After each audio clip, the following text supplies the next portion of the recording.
নিশিতপুর ছিল একটি নিরিবিলি গ্রাম, যেখানে মানুষদের জীবন কাটত খুবই সাধারণভাবে। তবে এই গ্রামের সাথে একটি অদ্ভুত কাহিনী জড়িয়েছে। গ্রামের সবাই জানত যে পূর্ণিমার রাতে গ্রামের কেন্দ্রীয় বটগাছের তলায় এক রহস্যময় আলো দেখা যায়।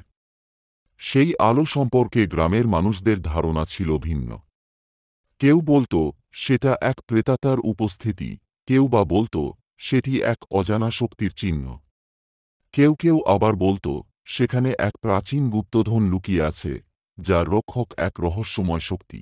এই সব কিছুর মধ্যে গ্রামবাসীদের মনে সব সময় ভয় কাজ করত। পূর্ণিমার রাতে গ্রামটা যেন ভুতুড়ে হয়ে যেত। কোনো মানুষই রাতের অন্ধকারে ঘর থেকে বের হতো না, এমনকি বটগাছের কাছাকাছি যেতেও তারা সাহস করত না। কিন্তু গ্রামের এক যুবক অয়ন এই রহস্য সমাধানের জন্য সংকল্প করেছিল। সে সব সময় বিশ্বাস করত যে এই রহস্যময় আলোর পিছনে কোনো সত্য ঘটনা লুকিয়ে আছে, এবং সেটি জানার জন্য তার মন চঞ্চল হয়ে উঠত। অয়ন ছিল গ্রামের সবচেয়ে সাহসী ও কৌতূহলী যুবক। তার মনে কোনো ভয় ছিল না, বরং রহস্য তাকে আরও আকৃষ্ট করত। সে সিদ্ধান্ত নিল একদিন সে এই রহস্যময় আলোর কারণ খুঁজে বের করবে।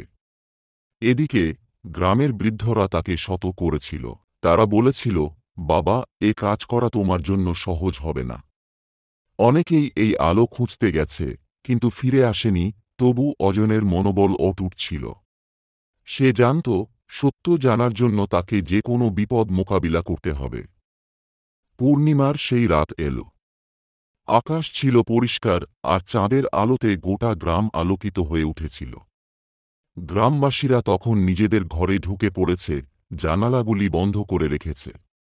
কিন্তু অয়ন নিজের মনের কথা শুনে একাই বেরিয়ে পড়ল। তার হাতে ছিল একটি প্রদীপ আর কোমরে বাঁধা ছিল একটি ছোট্ট ছুরি।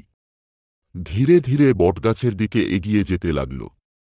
চারদিকে ছিল শুধু নিস্তব্ধতা আর মাঝে মাঝে ঝিঁঝির ডাক। বটগাছের কাছে পৌঁছে অয়ন দেখতে পেল সেই আলো। তবে এই আলো আগের মতো ক্ষীণ নয়, বরং আরও তীব্র। অয়ন সাহস হারাল না। ধীরে ধীরে গাছের তলায় এগিয়ে গেল এবং দেখে মাটির নিচে কিছু একটা জ্বলজ্বল করছে।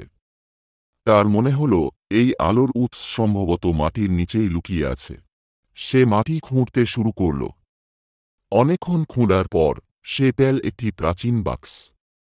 বাক্সটি ছিল সোনালি রঙের, যার ওপরে অদ্ভুত নকশা আঁকা ছিল। অয়নের মনে উত্তেজনা তৈরি হল। সে দ্রুত বাক্সটি খুলল।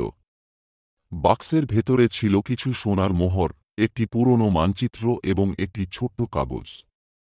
সেই কাগজে লেখা ছিল, এই গুপ্তধন তোমার, যদি পারো খুঁজে বের করতে এর প্রকৃত অর্থ।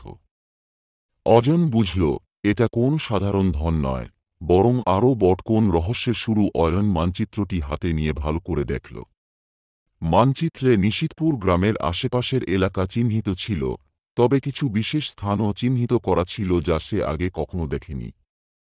গ্রামে ফিরে অয়ন মানচিত্রটি গ্রামের বৃদ্ধ পণ্ডিতের কাছে নিয়ে গেল, যিনি অনেক প্রাচীন ইতিহাস ও রহস্য সম্পর্কে জানতেন। বৃদ্ধ পণ্ডিত মানচিত্রটি দেখে গভীর চিন্তায় পড়লেন। তিনি জানালেন, এটি একটি প্রাচীন রাজার গুপ্তধনের মানচিত্র।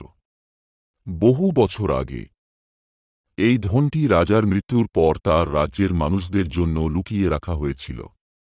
তবে এর রহস্য কেউ কখনো ভেদ করতে পারেনি।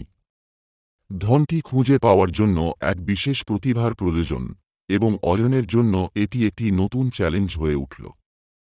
এখন অয়নের সামনে আরও বড় চ্যালেঞ্জ এসে দাঁড়িয়েছে। এই মানচিত্রের সাহায্যে তাকে খুঁজে বের করতে হবে সেই প্রাচীন রাজার গুপ্তধন। তবে এর জন্য তাকে ভেদ করতে হবে মানচিত্রের প্রতিটি রহস্য এবং অতিক্রম করতে হবে বিপদসংকুল পথ।